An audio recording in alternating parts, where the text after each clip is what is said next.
Hey guys, welcome to Tech Simplified TV. When in interview someone asks you what is an IP in VLSI, what answer comes to your mind? Wait, don't tell it. Watch till the end of this video whether you know the correct one or not.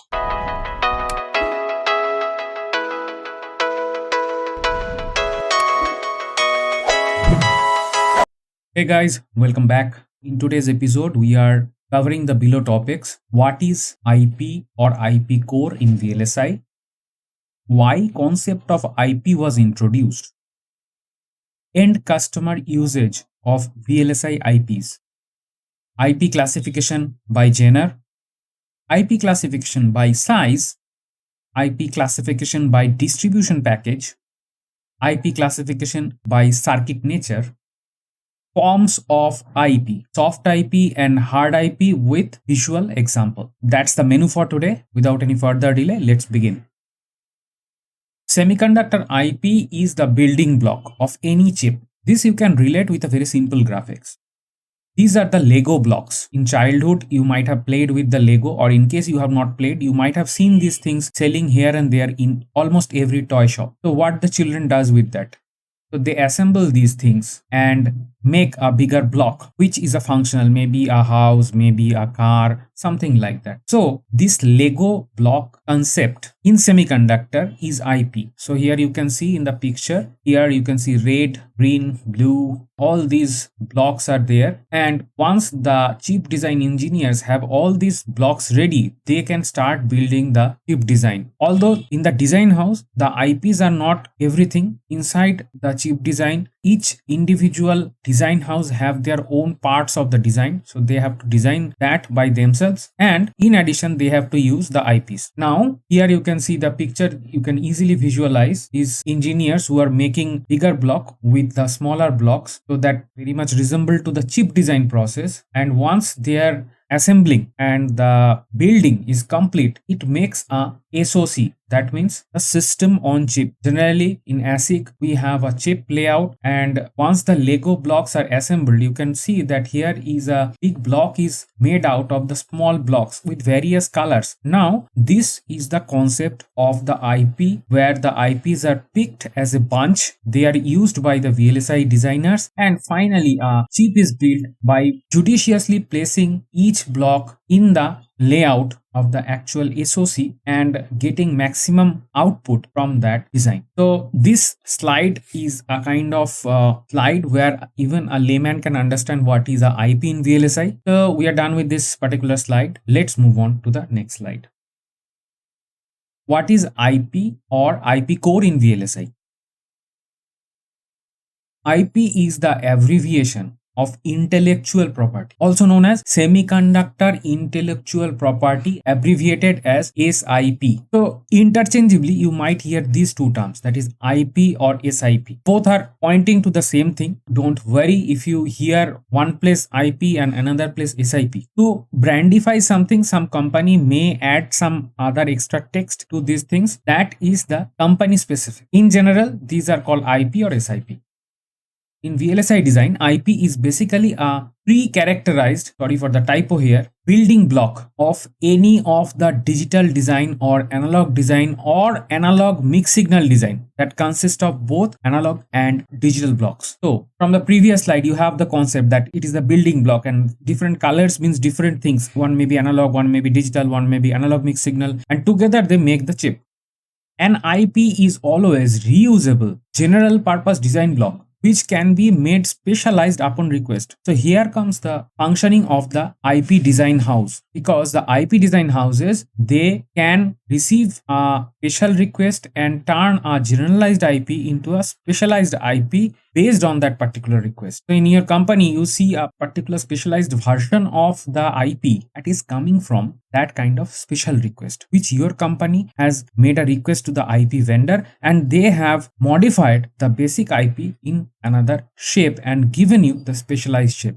let's go to the next point. Verification IP, also known as VIP, is non-design test vector IP, which one can directly plug into a test bench environment in front-end verification of the digital design. This is another kind of IP, and this is not a design, this is a test vector. It is used in the test bench because in the digital verification, we need to have a huge number of test vectors to exhaust all the possible combination of the ones and zeros.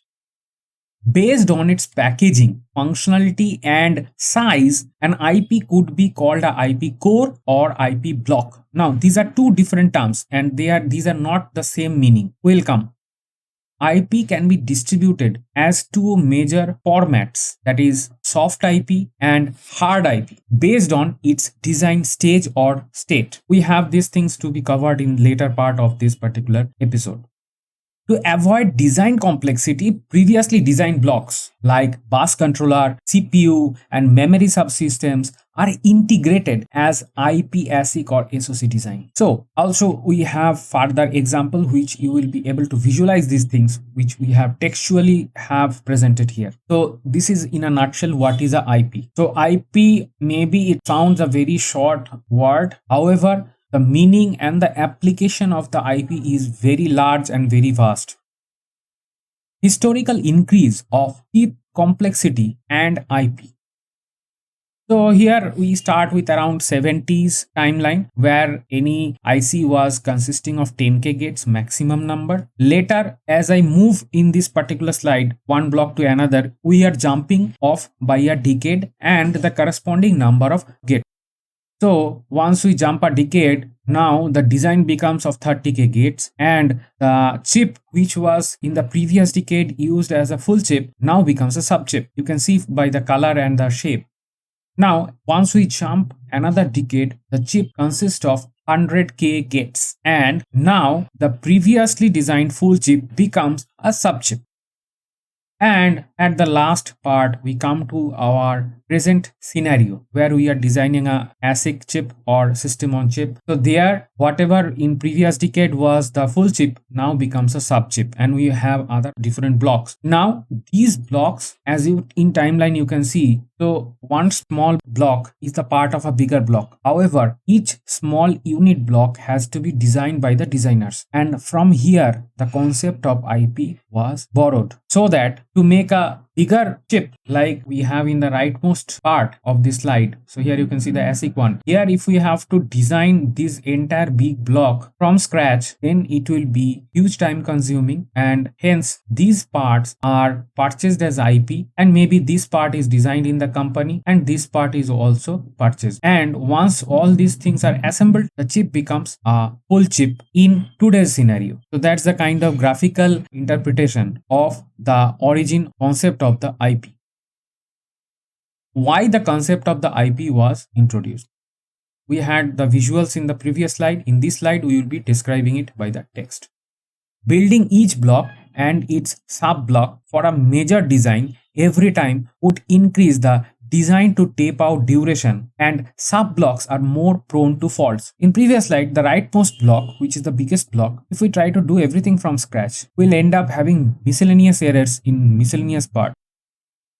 Large manpower will be needed and huge amount of coherence will be needed in cross-team operation till tape out. This is a scenario in a VLSI company because in a VLSI company, multiple teams work hand in hand to tape out a chip. So there will be front-end design teams, front-end verification team, DFT team, PNR team, then physical verification team, ST analysis team, then some yield analysis team, then there will be some tape out team. So all these teams have to work very much coherently. Now, to do everything from scratch, this entire team and each member will face a burnout if we try to design everything from scratch. Hence, the time to market will be elongated and the business cannot thrive in the cutthroat competition of worldwide semiconductor market. Nowadays, you can see today we are having a phone with some amount of gigahertz of speed. That next month or the next to next month, we have a much more advanced processor with higher speed, higher RAM, and this is a continuous battle going in between different companies to release a much more advanced and sophisticated device as we proceed in time. So in this scenario, if we try to make a chip from scratch, every block from scratch, then what will happen? That the chip will never make it to the market, and which will lead to the business loss. This is the business point of view. And designer point of view, as I have mentioned, maybe 5, 6 or 10 teams are working together hand in hand. Each member of each team will burn out by doing this from scratch. This creates the design productivity gap. If this gap happens, it is called a design productivity gap. Sorry for the typo. To bridge this gap, design reuse methodology was brought into picture. IP vendors will dedicate their time to produce various kinds of IPs, while by using them or reusing them, the ASIC or SoC designers can produce their chips faster and hence make their chips impression in the open market at the right time of point by facing the competition. Hence, by the use of the IP, that means the design reuse methodology, the time to market is slashed down, and hence the companies making their way ahead to stay out of the competition. We are done with this particular slide, so let's move on to the next slide.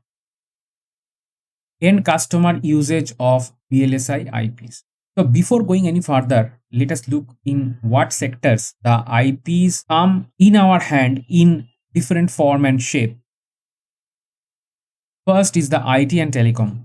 In the IT or telecom, there will be routers used in the networks, and there will be switches, hubs will be there. So all these things are there. They are constantly operating. And today, no cell phone connection is without internet. This technology, the 4G, 5G technology, all those need smart chips. So all those are supplied from the VLSI, and hence the IPs ultimately land in the IT and telecom sector. Healthcare devices. Nowadays, we have smart healthcare devices, wearable healthcare devices, and healthcare devices which can get attached to the smartphone and give you some reading like a blood sugar monitor or something. All those healthcare devices now enabled with a smart chip. Next comes the consumer electronics. What is a consumer electronics? Consumer electronics means that whatever things we use very easily in day-to-day work. The previous two were the specialized devices. Now the consumer electronics is generalized devices like an MP3 player or a smartphone or some Bluetooth headset. Like these things are consumer electronics. That is every single person can use with minimum effort. All these things are consumer electronics. I have named couple of things. They might have smart chips from the ASIC or SoC design, or maybe a VLSI design. All those things will go to the consumer electronics. Next one is the automotive application. Now this is nowadays becoming a very important, because nowadays you can see the unmanned car or the self-driving car, all those things are coming. So they need a smart chip inside, which the hardware and the software correlation and faster operation can happen. So these sectors, the automotive sectors, not only the ground transport but also the aviation or the railroads, all those areas now are coming under the smart operation. This way, the VLSI IPs, which are produced in the IP vendor, they get spread across all these type of application: IT, telecom, healthcare, consumer electronics, automotive applications. The design reuse concept, even a single IP which is made as a particular block of design, can be applied in multiple sectors in multiple way of application, where the end user is different every time. This is the usefulness of the IP. We're done with this particular slide, so let's move on. Hey guys, so far you have came across what is an IP and what makes an IP so special in the world of VLSI and in the electronics world. When we look into a particular thing from various angles, we get different perspectives. In the upcoming section, we will talk about various classification from various perspective of the IP. IP classification by genre. First, we have the standard cell IPs which are used in the ASIC chips. Here I will take the names one by one and you can pin all these names into your mind, because here we are giving the classification and we are not going any very much in depth of them. That will make this episode much more longer than expected. So I will take the names only. Next is the memory IPs like SRAM, DRAM, NVM, etc. Also the BRAMs are there, called the battery powered RAM. Next we have analog IPs like PLL, DC-DC, D2A converter, A2D converter, all those stuffs. Next we have the high speed interface IPs like USB, PHY, MIPI, SerDes, PCIe, Ethernet, all these IPs. Here all these names nowadays very much. Next comes the core IPs. So these are processor cores. What are there? Paid and the patented versions are like ARM core you might have here, and the open source version is the RISC. So both names you will hear here and there nowadays. And the final block here is the verification IPs, which I have already mentioned. These are the test vector IPs used in the digital verification of the front-end design in the ASIC flow. This is the IP classification by genre. Why I am doing all this classification by genre? So that you have the full pictures of the IP. What are the classification? This is kind of a way of looking to a particular thing from various angles. The first angle was by genre. We are done with this slide, so let's move on to the next slide. IP classification by size. Now here I have a comparison table. Let me bring my mouse here. In left we have the small blocks and in the right hand side we have the big blocks. It's not that I'm comparing 1:1. I have just made a table so that I can put them in the two sides. So small blocks like logic gates we have, like basic logic gates, flip-flops, adders, mux, etc., which can build arbitrary logic from this. Again, I'm saying this is not a comparison. It's just a listing here, the small blocks and the big blocks. So here CPU core is here in the big blocks. 8-bit to 30-bit CPU core, small and simple, and big and complex. So this way we have the CPU cores. Now we talk about another small block, that is memory or register files for large storage beyond a few flip-flops. You will need this. And the digital signal processor, that is DSP, like voice, video, image, telecom, apps, which is much more efficient than a CPU. So all these things are come under the big blocks, DSP blocks. Data paths for complex arithmetic beyond the simple add or multiply. So the data paths will be needed inside the chip. So these are small blocks. And big blocks, again, single purpose cores like MPEG engine, MP3 engine, Ethernet processor. So you might have a MP3 player there. This MP3 engine is used, or you might have a video player which can play your video from the USB. That will have the MPEG engine. So these are the chips blocks that comes or supplied as a IP. So here we have listed out by size the small and the big. So I have given a couple of the examples, and this was another angle of looking to the IPs by size. Next, we have the classification by distribution. First one is the foundation IP. The foundation IP, this name by distribution package means once you are buying IPs from an IP vendor, you will get the names in this way. So previous to classification was kind of the size wise or the application wise or the nature wise, right? Here you will get the IPs in package name wise. So when you are going to an IP vendor and asking that I need the IPs, so they will ask what package you will need. That time you have to mention that I need this kind of IP. So foundation IP package will contain the standard cell library IO, that means the IO pads and all, the SRAM, DRAM, BRAM, ENVM, ARM core, all these will come under the foundation IPs. The next one is the standard based IP. So this package will contain the USB, PHY, SATA, PCIe, SD or eMMC. All these kind of IPs will come under this standard based IP package. The third package is the application specific IP. Here what you will get in this kind of package, that MP3, MPEG, video cam, etc. Guys, here in this slide we have talked about in terms of the distribution package, what the package you are getting from the IP vendor. It's a generalized description, and this may have different names or a bit changed names in case of the specific IP vendor. So that time you have to intelligently understand what the kind of content will be there, or there might be a description that will help you. However, this slide helps you to pin in your mind that if I am approaching IP vendor, what kind of package I am expecting. IP classification by circuit nature. So various IPs needed in VLSI can be categorized as, first of all, digital IP, second is the analog IP, and third is the AMS IP. These are design needs, whatever I am saying. I am not talking about the verification IP because that is the verification side. Here, all these IPs, what I am saying is design need. So this could be the digital IP, the analog IP, or the AMS IP. Any one of them could be there. This is the classification by the nature. We are done with this particular slide, so let's move on. So in this slide, we will talk about the two forms of IP, that is a soft IP and the hard IP. Now, here I will use a partition line in between. The left will be the soft IP and right it will be the hard IP. Now the soft IP, I will use the color convention red, and for hard IP, I will use the color convention green. Here, the soft IP is very much synthesizable and customizable. So this is kind of RTL code so that you can make changes and you can customize it. That is the soft IP. The file formats may be Verilog, maybe VHDL or something, whatever in HDL language you are getting it. And hard IP means that we have fixed mask layout pre-characterized block. So this is maybe a GDS2 format. Here it is pre-characterized. That means you cannot customize anything here, and all the electrical characterization has been done. And that is the definition or the description of the hard IP. The file formats for the soft IP can be Verilog, System Verilog, VHDL, all these HDL formats.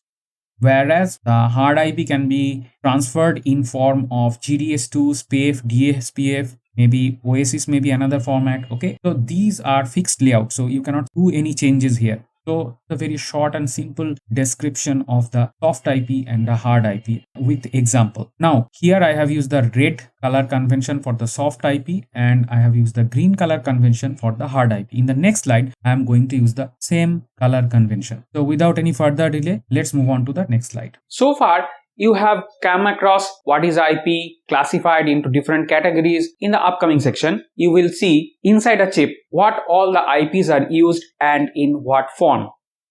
Here in this slide, I will give you the real-time example of the soft IP and the hard IP, how they are used inside a chip. So by looking into this particular picture that is already existing in this slide, you can understand it is a chip layout diagrammatically. So here we have a CPU block which is a soft IP.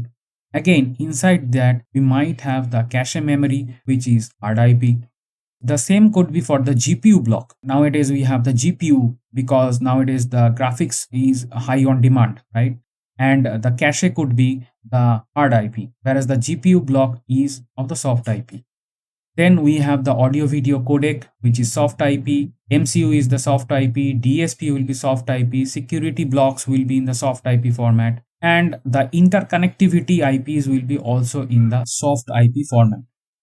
Next, the SRAM, which is a memory, it is used as a hard IP. Generally, we have some kind of compiler which compiles these SRAMs and then is supplied as the hard IP. Then we have the eNVM, that is non-volatile memory, which is also a hard IP. We have kind of analog blocks which are also hard IP because analog blocks cannot be designed on the fly. We have RF blocks. Nowadays in mobile chips, we have RF blocks which can exchange information in the RF frequency.